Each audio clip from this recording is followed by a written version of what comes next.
Hello, everyone, and welcome back to the Tent of Abraham. I'm Tamir Kreisman from Jerusalem, Israel. We continue with Pirkei de Rabbi Eliezer. So we're in chapter 49. This is 49d. We are currently going through the Purim story and everything behind the scenes. This one is called According to Every Man's Wish. Hallelu et Adonai kol goyim shabechu kol haomim ki gavar alenu chasdo ve'emet Adonai le'olam. Hallelujah. Rabbi Eliezer says, half a year, 6 months, Ahasuerus had massive feasts for all the nations, as said in Esther 1:6. When he showed the riches of his glorious kingdom, 1:4, and the splendor of his excellence, majesty, many days, 180 days. Our sages asked the question, what exactly does it mean, seudot gdolot, massive or great feasts? The answer is just exactly that, in every aspect of the word. He specifically chose the 6 months of spring and summer, when the weather is warm and also inviting. The days are longer, thereby prolonging the meal and activities. It's not like they didn't exactly party through the night, but still, you understand it's more comfortable. Also, we understand from the next verse, verse 5, and when these days are over, the king made for all the people present in Shushan, the capital. In other words, you had all the dignitaries, all the celebrities and whatnot, right? And then afterwards, there were 7 days for everyone else. For everyone, both great and small, a banquet for 7 days in the court of the garden of the king's orchard. So, we gather that the festivities took place outside. And in the Middle East, it doesn't rain on the off seasons. I mean, it mostly doesn't. Sometimes it does, but for the most part, it does not. And the last day of the festivities was just as nuts and just as intense as the first day, and everything in between. There was no let up. And as we said, all this was to show off his immense wealth.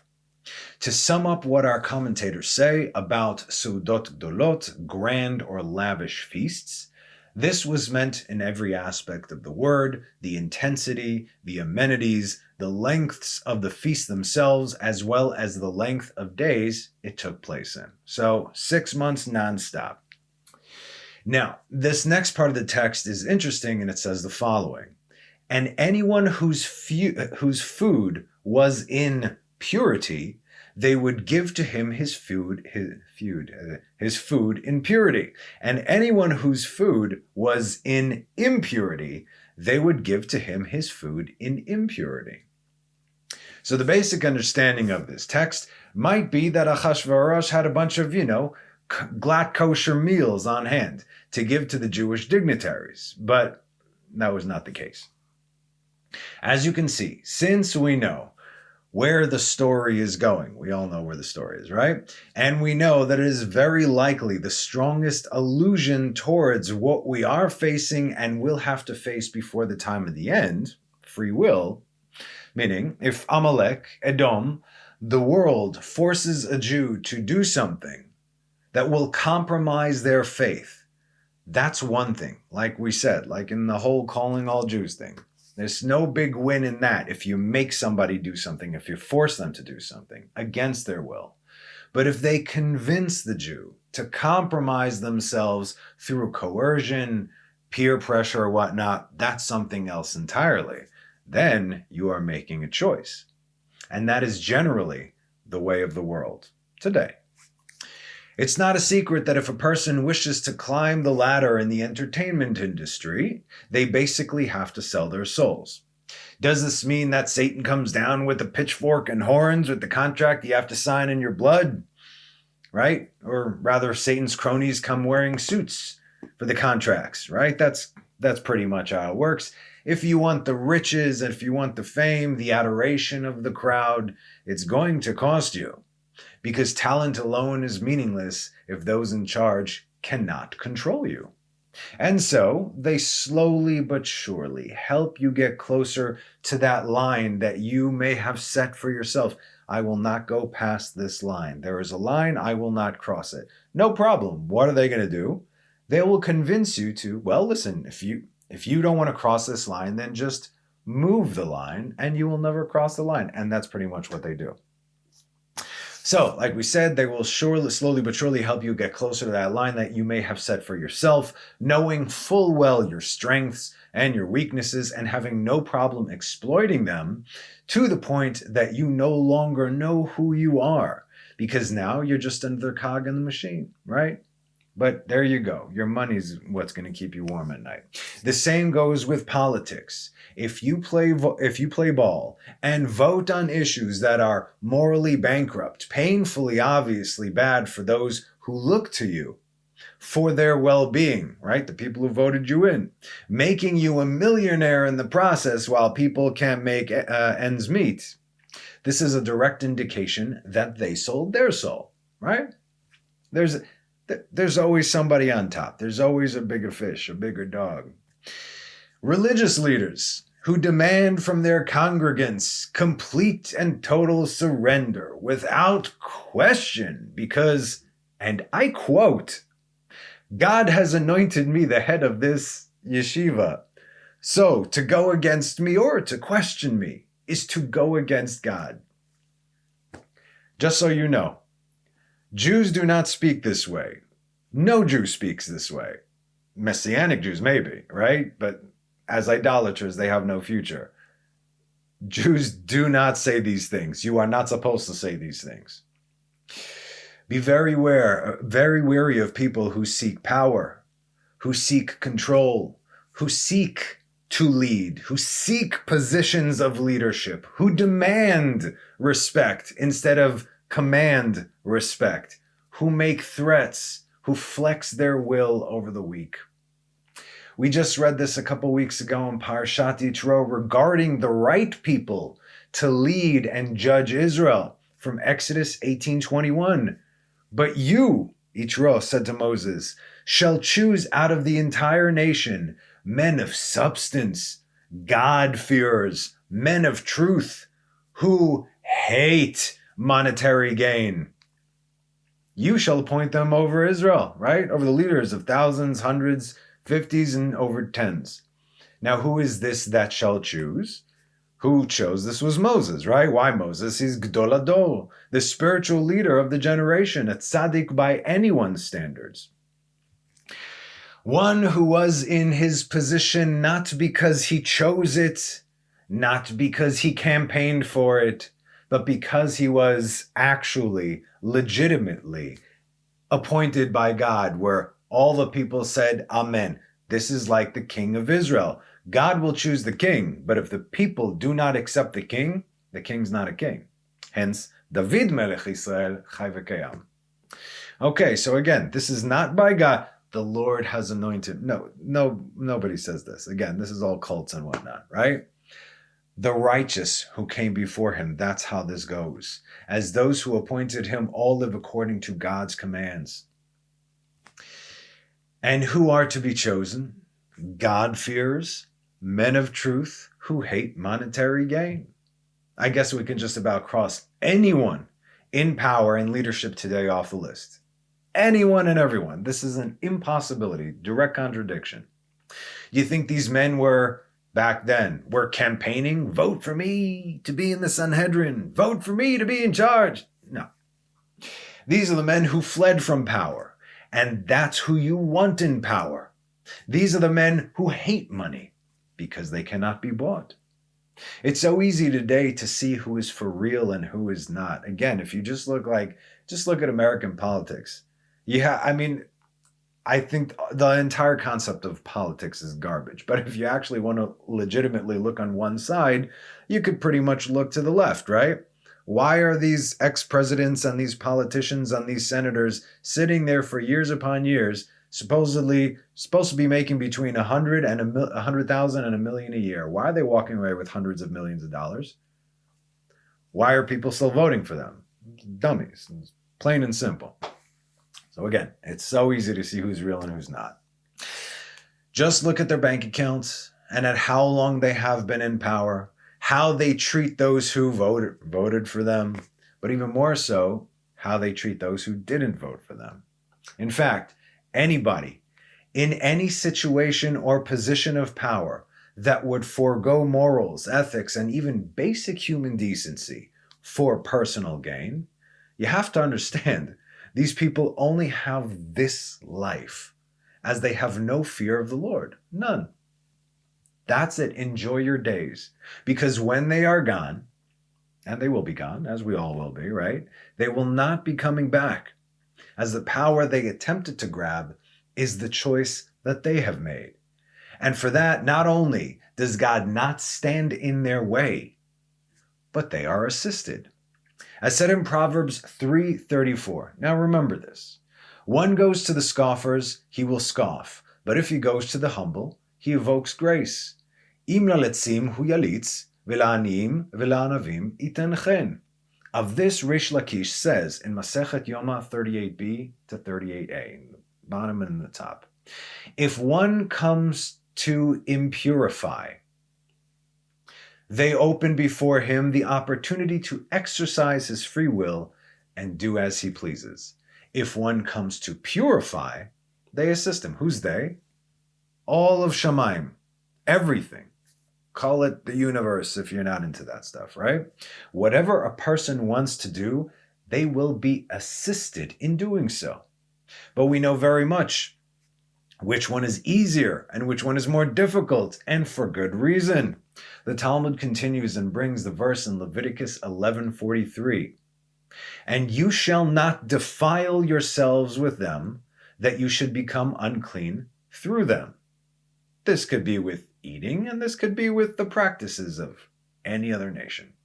The school of Rabbi Ishmael taught, do not read the term as, and be impurified, venitmatim, but rather read it as, and your hearts will be stupefied, venitamtem, tumtum, dummies. Exactly.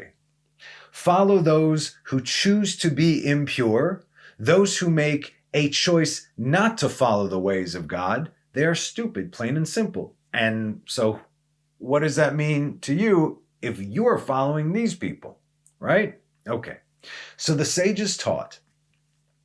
They taught the following regarding the verse, and do not impurify yourselves with them, so that you should not thereby be impurified.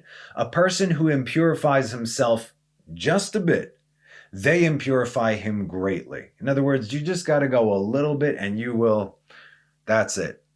If a person impurifies himself in his own volition below, meaning on earth, they will impurify him even more so above in heaven. And if a person impurifies himself in this world, they will impurify him in the world to come. And the world to come, no one can remain impure, you see? And therefore, they will enjoy this life, but that's all they will enjoy. Meaning there is no world to come for this person, because that is what they consciously chose. Conversely, the sages taught the following with regard to the verse in Leviticus 11:44. For I am the Lord your God, and you shall sanctify yourselves and be holy, because I am holy. A person who sanctifies himself a bit, they sanctify him and assist him greatly. If a person sanctifies himself below, they sanctify him above. If a person sanctifies himself in this world, they sanctify him in the world to come. See how that works? Measure for measure. Free will is what this is all about. And the powers that be are very much aware of this, which is why you will see less forcing and more gentle and enticing coercion. If that doesn't work, then obviously you go to the default. Fear. It works every time. Super shots. Enticing coercion towards something that any decent human being should know better. You just need to see who is doing what. And then once you see, wait a minute, the right is also doing what the left are doing. That's when you'll finally get it. That's when the penny's going to drop. So you don't need to be a Torah scholar or a master of halacha to know what is right and what is wrong. It's actually very much in front of you. And this is something that we're seeing today very plainly. Who is with God and who is not. That there is no gray area. If it's a gray area, you know it's not with God. So back to our text and this very packed sentence. And anyone whose food was in purity, they would give to him his food in purity. And anyone whose food was in impurity, they would give to him his food in impurity. So again, not kosher meals on hand. to fulfill what is written in Esther 1:8, to do according to every man's wish. And the drinking was according to the law, with no one coercing, for so had the king ordained upon every steward of his house. No coercion. Hey, it's all there. Whatever you want, just say it. It's there to do according to every man's wish. There is no gray moral area. There is no my truth or your truth. You hear that? This is a thing that's been going on for like last 5-10 years. Speak your truth. No, there is no your truth. There is no my truth. There is the truth.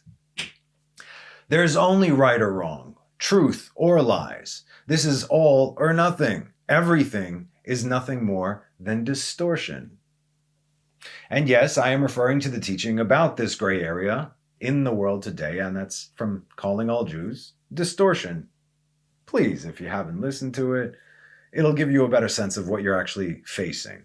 Please take a listen, because you're about to see how clear this actually is. The verse says to do according to every man's wish. La'asot kirtzon ish va'ish. Okay? Specifically, ish va'ish. Here are the two literal anashim, men, who are referred to in the book of Esther. Behold, the truth. From Esther 2:5. There was a Judean man in Shushan, Ish Yehudi Haya b'Shushan Abira, whose name was Mordechai, the son of Yair, the son of Shimi, the son of Kish, a Benjaminite, Ish Yemini, from Binyamin, representing the best of the Jews, the best of humanity. Behold, not the truth, from Esther 7:6. Here's the other Ish. And Esther said, an adversary, an enemy, this evil Haman. Obviously, you missed that in the English. Let's read in Hebrew. Vatomer Esther, Ish, tsar ve'oyev, Haman hara hazeh. Representing the worst of the worst, Amalek of Edom, the ways of the world, the powers that be.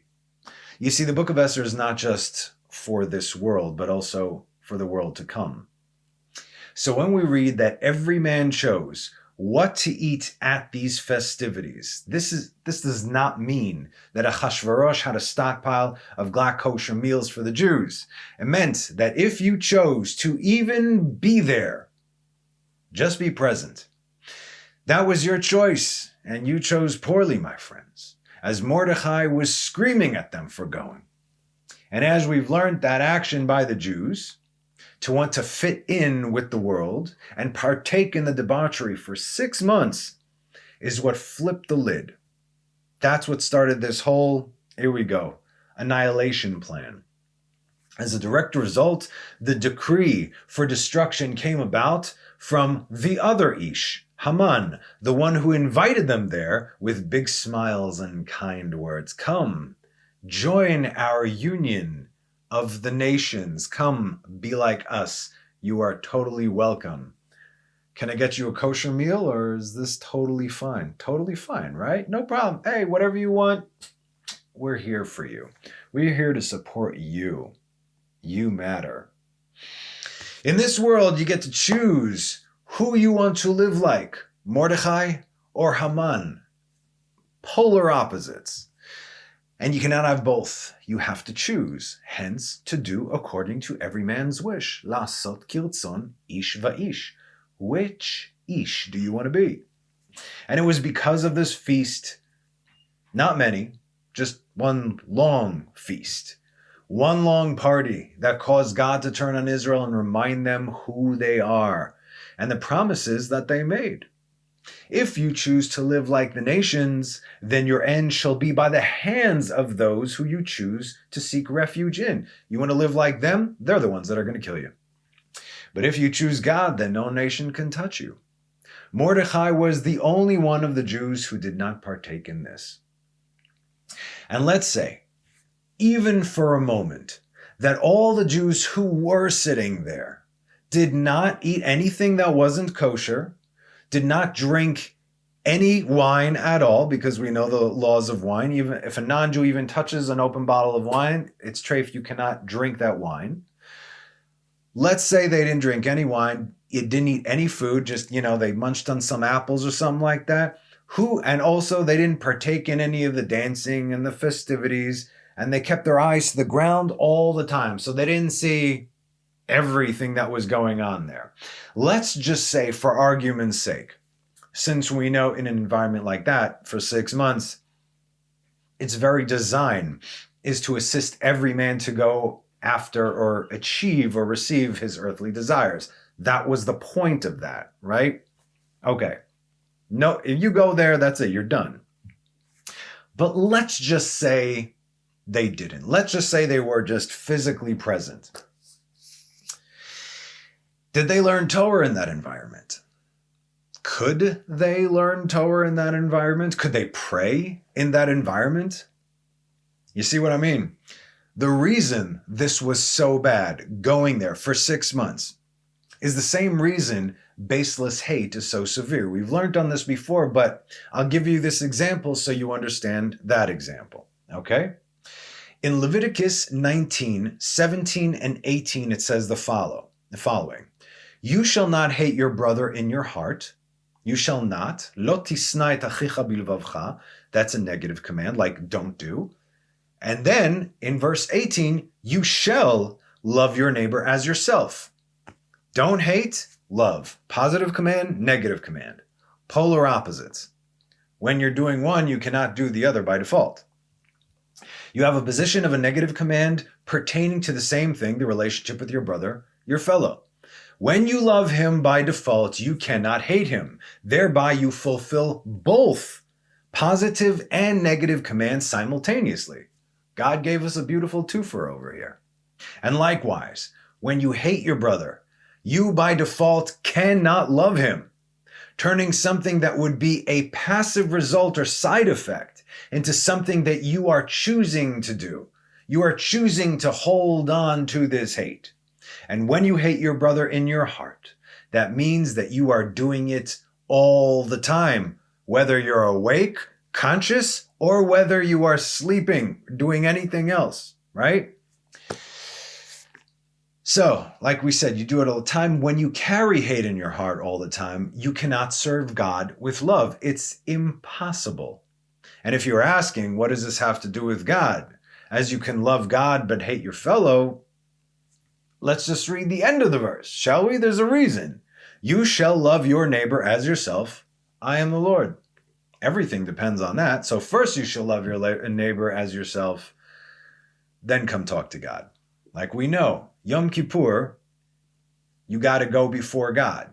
And within those 10 days, if you are not clean with your fellow man, don't even bother, it says. Don't even bother. What do you want from me right now? Fix this first.